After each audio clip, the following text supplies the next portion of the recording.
Hello and welcome back and welcome to today's video. So today's video is a bit of a different video to some of my more recent videos. Say video again, Alex. It's going to be talking in a little bit more detail about being skinny fat. So this video is for anyone who struggles with being skinny fat and doesn't really understand what to do about it. A lot of my clients do come to me and they do say, I am a skinny fat. And they use that term because it's pretty much been coined by the industry as a term that someone who looks fat but is also quite skinny. So I'm going to jump over to my screen now. I'm going to talk you through how I would approach all the different approaches you could take to overcome being a skinny fat. Personally, I haven't had experience myself of being a skinny fat because I was much more on the side of always being skinny. And I developed my physique by kind of putting on muscle from there. But I have worked with tons of guys and girls for that matter who kind of fit within this bracket, and I'm going to use that information today to put it into this video so hopefully you can implement it in your training and make some progress going forward. Hello then, and welcome to the presentation then. So let's get straight into it. So how do we tackle being skinny fat? And it's a very common issue, so if you are struggling with this, you're not alone in this, okay? And realistically, personally, obviously, I'm just one voice. I do think it boils down to a number of reasons. And these are the main three that I can think of and that are most common. But realistically, there is one overarching problem with being skinny fat, or there is one overarching cause of being skinny fat. And I'll talk about that in a second. So one of the causes is that your body fat is too high on the frame that you have at the moment.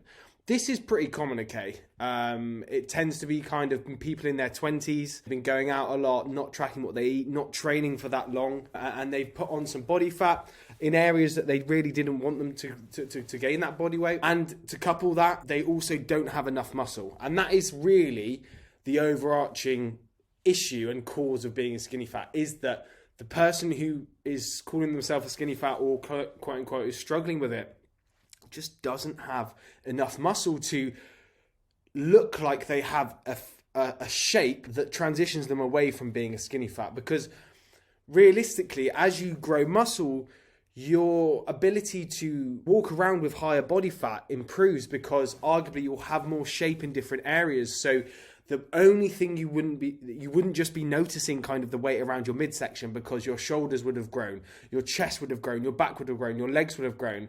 And that is one of the main problems I see with most people who struggle or report as being skinny fat, is that they just generally don't have enough muscle and they haven't had enough time training progressively or training well enough to actually grow a physique. Because arguably, most people will go for a period where they'll put on weight, and that will be a period where they'll think that they're a skinny fat. And if you couple that with not having enough time in the gym or training or doing any form of training for that matter, you might be kind of setting yourself up for disaster.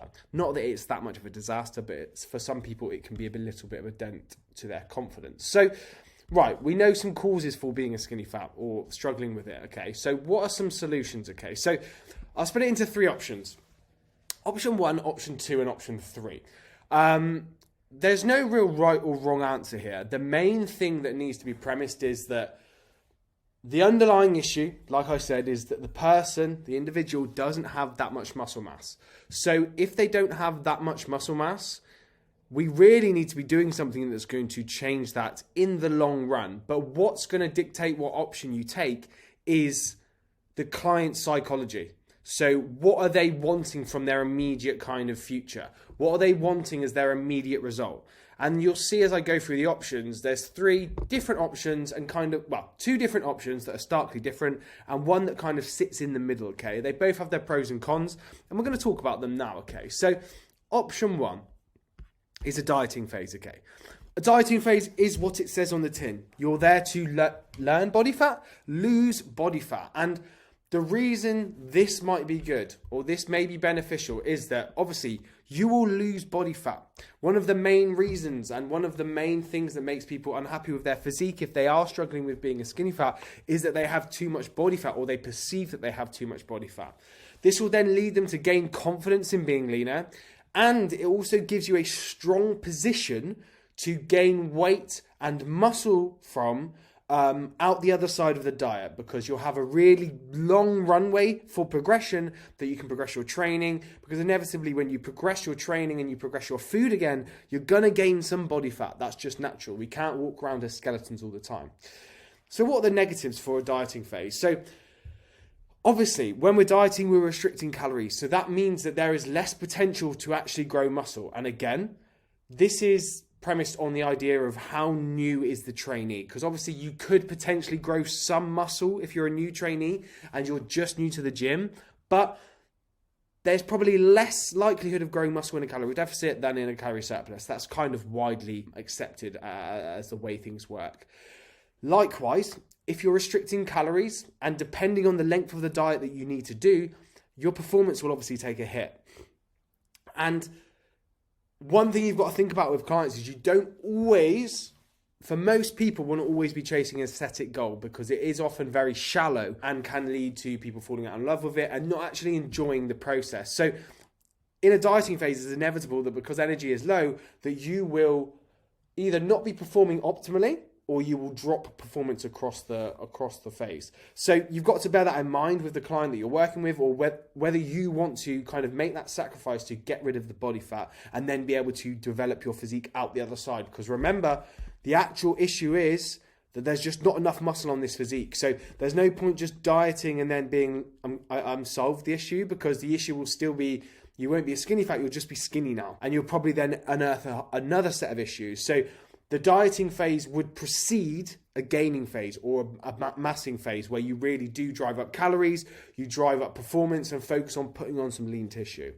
And who's this for? Like, it could be for anyone, but the main client I see this working for, or individual I see this working for, is someone who is not happy with their immediate look and wants to make changes to that straight away. They want a direct intervention to overcome that. So if someone's really low on self-confidence, they don't want to take their top off on the beach, they don't want to go on holiday because of they feel like they're skinny fat, they've got too much body fat. Right, dieting phase. Let's get you confident that you're not fat, or you perceive that you're not fat. Get yourself a little bit of confidence, and then we'll build you out the other side and focus on growing that muscle. So that's option one. Now option two is the opposite. So a gaining phase, okay? And this is an interesting one, because obviously it's the opposite of a dieting phase, pretty much. Has its pros and cons again. The main pro of a gaining phase is that it puts you in a better position to grow muscle and subsequently develop your shape overall. Because remember, one of the main problems we have is that there's just not enough muscle on this person's frame. So by going into a gaining phase, you're going to be giving yourself enough nutrients, enough fuel to progress your training and subsequently grow muscle.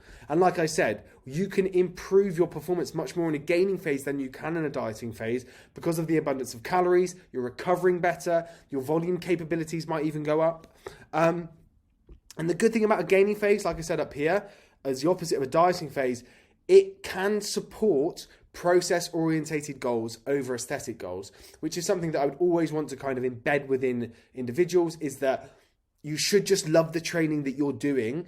And in some respect, the aesthetic goal is a byproduct of what you enjoy doing. So that really does support it if you go into a gaining phase, because everything will go up: performance, training, recovery, life, because you can do more. And like I said, dieting is a little bit more restrictive in the long run. And now some negatives with the gaining phase. So obviously we're eating more food than our body needs to progress body weight and to progress our muscle mass and our training.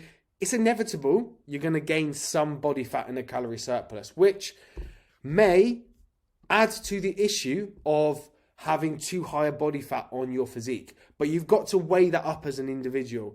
Are you happy to be growing muscle and getting potentially a little bit fatter, but changing your body shape?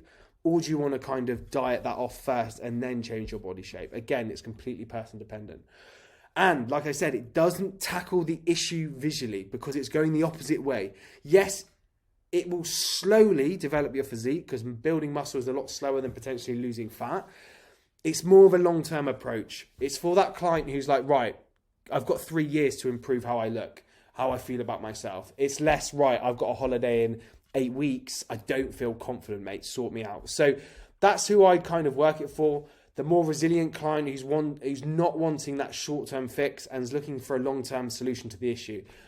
Personally, I wouldn't know what to take if I was in that position. I think a younger me would have gone into a gaining phase, but like I said, I have no lived experience of the matter. I only have a lived experience of coaching people to do it. And from my experience, lots of people get into coaching with a coach like me because they have an issue, okay? And they want that issue changed in the immediate future. This issue here normally is that they're not happy with their level of body fat. They can't see that far ahead to think about, right, I need to actually grow muscle. So they want that instant buy-in of getting leaner. And that is why normally a dieting phase works for most people, because they get that buy-in, they love how they look, and then they've learned how to train. They may not be enjoying the process as much as if they had loads of calories, but they've still exposed themselves to training and nutrition and so on and so forth, and then you can build them up out the other side. Last option number 3, sit somewhere in the middle, okay? And this is basically like a recomposition phase. You get the best of both. Well, you literally just sit in the middle of the pros and cons of both. So there's potential for less fat gain than a pure kind of gaining phase, because arguably in a recomposition phase, your calories will be at around somewhat maintenance calories. So you'll be eating enough food to maintain your body weight. You might start to recomposition. You might start to kind of change your dynamics a little bit. There's a higher probability of gaining muscle than in a dieting phase, because obviously you will be eating more calories than a dieting phase, and it will support better performance than a dieting phase, because again, it's on more calories. You have more substrate available within your diet, within your daily structure, to actually recover from the training that you're doing. The negatives now. So it may gain less muscle than a pure gaining phase, like I said, due to the calorie intake. And of course, there's not necessarily a direct correlation between calorie intake and muscle mass, but you would want your calories as high as possible to maximize the amount of muscle you can grow. And there's potential for a slow visible difference or a more slow visible difference than a dieting phase, if any. Because remember, if you're sitting at maintenance, you're not eating less than you need, you're not eating more, you're kind of just ticking over. So you may not see those drastic changes that you would see in a dieting phase. And who would this work for? Who would this suit? It would suit clients who are unsure what they really want to do. And this would be kind of an assessment from a coach. Like if the client hasn't necessarily come to you and said, oh, I think I am this, a skinny fat, and you view them as being that, you might put them on this as a more conservative measure. Or if you're just trying to embed certain educational tools within their training structure before you then decide on the next phase. Like a recomposition phase or a maintenance phase, it might also be called, can be a good kind of stepping stone for new clients, just to kind of lay the groundwork, put the client or put the individual on maintenance calories, so that then they can understand what they need to do, and you can educate them on the things they need to do, calories, training, so on and so forth, and then you take the next step, dieting or gaining muscle. And it's really good area to kind of build confidence in the long run.